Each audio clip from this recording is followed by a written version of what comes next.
বন্যার আপডেট জানাতে আবারও আপনাদের সাথে যুক্ত হয়েছি আমি খাদেমুল হক বাবুল।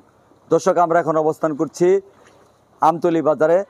এই পাশে পাতসী ইউনিয়ন আর এই পাশে হচ্ছে চিনেরুল ইউনিয়ন। দর্শক, আপনারা দেখতে পাচ্ছেন এই বাজারের ভিতরে পানি প্রবেশ করার কারণে ইতিমধ্যে কিন্তু ব্যবসা বাণিজ্য বন্ধ হয়ে গেছে।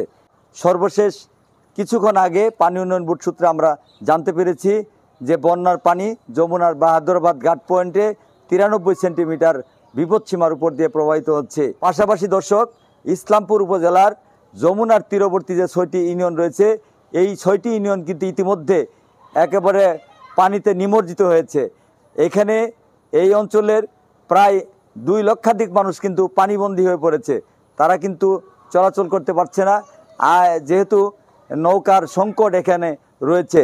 পাশাপাশি এই এলাকায় যে বাজার ঘাটগুলি রয়েছে, সেই বাজার ঘাটগুলি কিন্তু পানিতে নিমজ্জিত হওয়ার কারণে মানুষ কিন্তু কষ্টে আছে।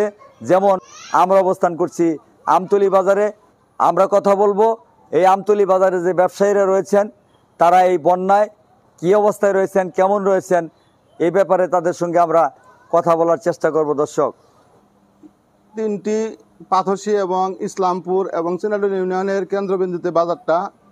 এখানে চতুর্দিক বন্যায় প্লাবিত, ঘর থেকে বের হলেই হাঁটু পানি, কোমর পানি এবং সাঁতার পানি হয়ে যায়। কোনো লোকজন বাজারে আসতে পারতেছে না। আমাদের বেচাকেনা একেবারে বন্ধ। আমরা অনেক কষ্টে আছি। আমাদের এলাকায় আমতলী বাজারের আশেপাশের এলাকা রাস্তাঘাট সব তলিয়ে গেছে, দোকানপাট সব বন্ধ হয়ে গেছে। এমন পানি হয়েছে যেটা কোনোদিন অতীতে কোনো বন্যায় এরকম হয়নি। একদিনেই